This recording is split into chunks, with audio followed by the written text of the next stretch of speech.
अस्सलाम वालेकुम स्टूडेंट्स।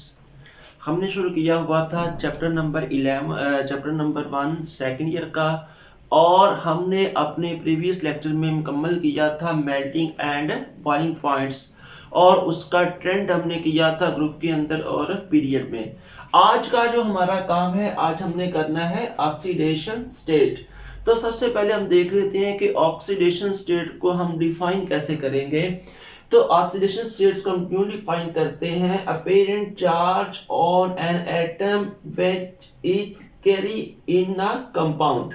किसके अंदर ये होगा? इन अ कंपाउंड। कि जब भी आपके पास कोई कंपाउंड है, मसलन आप ये लिख देते हो कि ये हमारे पास एक कंपाउंड है NaCl।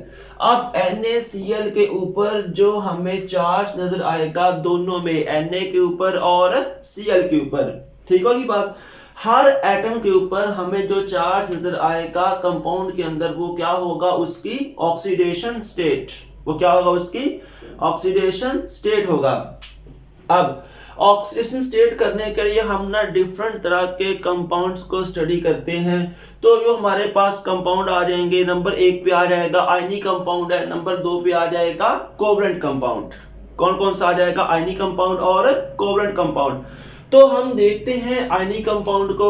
आयनिक कंपाउंड में क्या होता है कि इसकी स्टेट हमें कैसे पता चलेगा कि इस एटम की कौन सी ऑक्सीडेशन स्टेट है।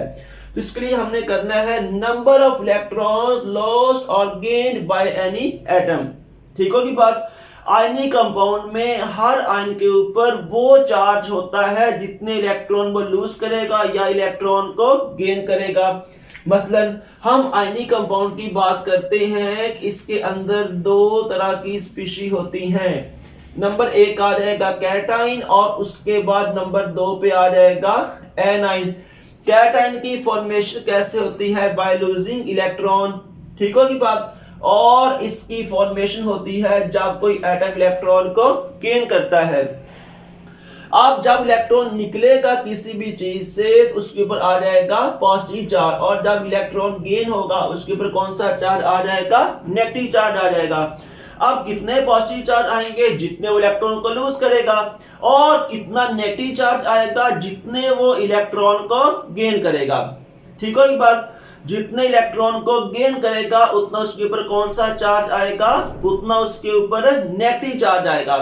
तो अब जब आपने आयनिक कंपाउंड की बात करनी है, उसके ऑक्सीडेशन स्टेट की बात करनी है, तो यहां पे आपने ये ज़हन में रखना है कि एक एटम जितने इलेक्ट्रॉन रिमूव कर रहा है या जितने वो इलेक्ट्रॉन को गेन कर रहा है, वही उसकी क्या होगा?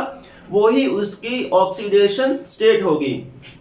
अब इसके बाद क्या होगा कि फॉर एग्जांपल NaCl में Na के ऊपर एक चार्ज होगा, क्योंकि वो एक इलेक्ट्रॉन रिमूव करता है, उसकी स्टेट होगी एक प्लस में आएगी, +1 आएगी। और अगर Nn की बात करेंगे, Cl की, एक इलेक्ट्रॉन गेन करेगा, इसका ऑक्टेट कंप्लीट हो जाएगा, तो इसकी आ जाएगी -1 में। अब इसके बाद जो नेक्स्ट कंपाउंड आगे हैं वो आगे हैं कोवलेंट कंपाउंड। अब कोवलेंट कंपाउंड हमारे पास दो तरह के होते हैं। पहले जो कोवलेंट कंपाउंड हमारे पास होता है, ये आ सकता है नंबर 1 पे पोलर, और इसके बाद कौन सा आ सकता है? Non polar. कौन कौन सा आ सकता है? पोलर और नॉन पोलर। तो नॉन पोलर में चूंकि एटम के दरमियान इक्वल होती है अट्रैक्शन ऑफ इलेक्ट्रॉन, तो ये अगर फर्ज कर लें कि Cl2 है, दोनों के पास इलेक्ट्रॉन की अट्रैक्शन क्या है? इक्वल है। तो यहाँ पे किसी एटम के पास इलेक्ट्रॉन मूव नहीं करेगा, किसके पास इलेक्ट्रॉन गेन नहीं करेगा। तो इसकी स्टेट क्या होती है? पोलर में हमेशा, नॉन पोलर में स्टेट कौन सी होगी? 0 होगी। लेकिन जब हम बात करते हैं पोलर में, पोलर में क्या होता है कि एटम हमारे पास क्या होंगे? डिफरेंट। क्या होगा? यहाँ पे एटम्स डिफरेंट आएंगे। तो डिफरेंट एटम के दरमियान क्या होगा? इलेक्ट्रोनेगेटिविटी का डिफरेंस होगा। क्या होगा? डिफरेंट एटम के दरमियान इलेक्ट्रोनेगेटिविटी का भी डिफरेंस होगा। तो देखें, अब एक की इलेक्ट्रोनेगेटिविटी ज्यादा है, दूसरे की क्या है? कम है। ठीक होगी बात। तो अगर एक की जितनी ऊपर होगा, एक अगर इलेक्ट्रोनेगेटिविटी ज्यादा है, तो उसके ऊपर कौन सा चार्ज आ जाएगा? उसकी स्टेट आएगी नेगेटिव में, क्योंकि वो इलेक्ट्रॉन को गेन करेगा। तो जिसकी इलेक्ट्रोनेगेटिविटी कम होगी उसके ऊपर पॉजिटिव चार्ज आएगा। क्यों? क्योंकि वो इलेक्ट्रॉन को रिमूव करेगा। ठीक होगी बात। मसलन आप HCl के देखें जरा, HCl हमारे पास एक पोलर कंपाउंड है, तो यहाँ पे Cl की इलेक्ट्रोनेगेटिविटी ज्यादा है, इसकी स्टेट आएगी नेगेटिव में और इसकी स्टेट किस में आ जाएगी, पॉजिटिव में। क्यों? क्योंकि H की इलेक्ट्रोनेगेटिविटी कम है। अब इसके बाद हम एग्जांपल करते हैं कि अगर आप बात करते हो SnCl4 की, Sn के ऊपर होगी स्टेट +1, Cl के ऊपर होगा -1। क्यों? क्योंकि एक Cl एक इलेक्ट्रॉन गेन कर सकता है, तो 4 Cl फिर 4 इलेक्ट्रॉन गेन करेंगे, और वो 4 इलेक्ट्रॉन उसने गेन कहां से किए हैं, Sn से। ठीक होगी बात?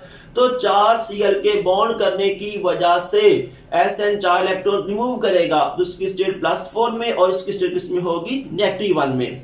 ठीक होगी बात? अब इसके बाद आ जाएगा टिपिकल एलिमेंट्स।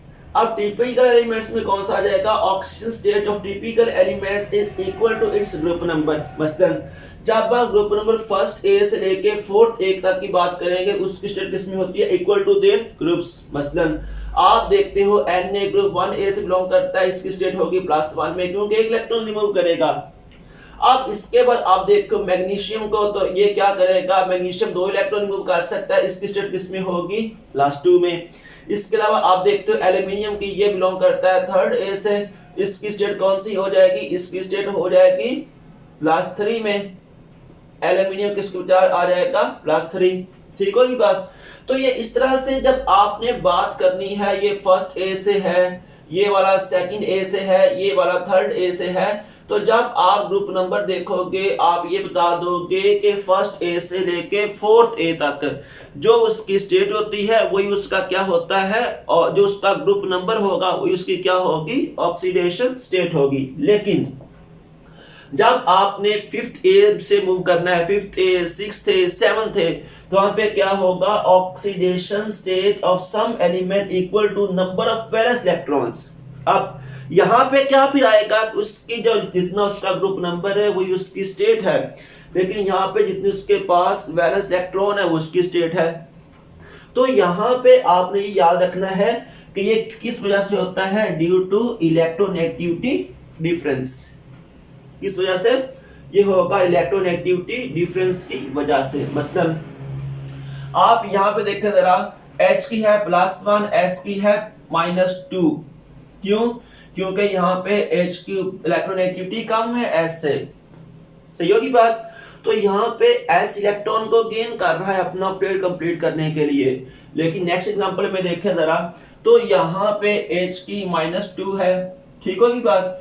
H की +1 है, तो यहाँ पे चूंकि हमारे पास O एटम 4 है, तो यहाँ पे कितनी S की O की हो जाएगी, O के ऊपर जो टोटल चार्ज आ जाएगा 4 के ऊपर होगा -8 में, तो इसके ऊपर कितना है, फिर 2 के ऊपर +2 हो जाएगा, तो बाकी जो +6 बचेगा इसके ऊपर चार्ज होगा S के ऊपर आएगा। यही है ना?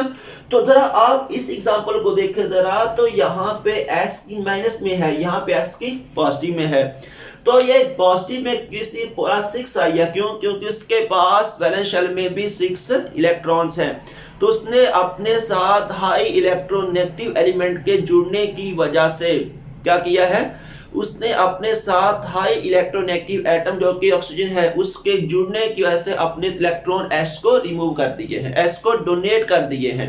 ठीक होगी बात? तो इस वजह से इसकी स्टेट बराबर आ जाएगी उसके ग्रुप नंबर के। या आप HNO3 को देखें जरा, HNO3, तो O के ऊपर -2 चार्ज है, H के ऊपर +1 चार्ज है, तो बाकी जो +5 चार्ज होगा वो किसके ऊपर आ जाएगा, N के ऊपर। क्यों? क्योंकि एक O के ऊपर -2, 3 के ऊपर कितना हो जाएगा, -6 हो जाएगा, तो -6 को आप लोगों के ये 2 एटम वही तो उसको 6 इलेक्ट्रॉन दे रहे हैं, तो इसमें H 1 दे रहा है, 5 कौन दे रहा है, N के पास वैलेंस शेल में होते ही 5 इलेक्ट्रॉन है। तो इस तरह से आप कह दोगे, उसके ग्रुप नंबर को देख के आप बता दोगे उसका स्टेट क्या है, कब 1 से लेके 4th ए तक। लेकिन जब आप आगे जाओगे 5th ए, 6th ए, 7th ए, तो आपने क्या कहना है कि जितने इलेक्ट्रॉन वो लूज कर सकते, जितने उसके पास इलेक्ट्रॉन्स होंगे वो उसकी क्या हो सकती है, स्टेट हो सकती है। लेकिन लाजमी नहीं कि आप ये करोगे, अगर अपने से कम इलेक्ट्रोनेगेटिव के साथ वो कंबाइन कर गया, फिर उसके ऊपर इलेक्ट्रॉन जितने उसको चाहिए होंगे ऑपरेट कंप्लीट करने के लिए वो उसकी स्टेट होगी। अब जो ट्रांजिशन एलिमेंट है, चंद ट्रांजिशन एलिमेंट भी बिल्कुल ऐसा बिहेवियर शो करते हैं कि उसके ग्रुप नंबर के बराबर उसकी स्टेट होगी। जिस तरह के आप देखते हो कॉपर का सेकंड बी से बिलोंग, बी 1 से बिलोंग करता है, फर्स्ट बी से बिलोंग करता है, सेकंड बी से, ये फिफ्थ बी से, तो इसका क्या, उसका ऑक्सीजन स्टेट केस होती है। बात समझ आ गई ना। लेकिन जब आपने आना है इसके ट्रांजिशन एलिमेंट की जाना हो तो इसके पास क्या होता है, इसके पास होता है डी सब शेल। यहाँ पे क्या होता है, डी सब शेल। तो डी सब शेल के होने की वजह से ये क्या काम कर सकते हैं, वेरिएबल ऑक्सीडेशन स्टेट शो करते हैं। और वो कॉमन तो +3 हर एक में आएगी, लेकिन इससे ज्यादा भी ये शो कर सकते हैं। तो जी अब जो हमारा नेक्स्ट का काम होगा उसमें हमने करना है कंडक्टेंस। ठीक होगी बात, तो इंशाल्लाह नेक्स्ट लेक्चर में करेंगे। अल्लाह हाफिज।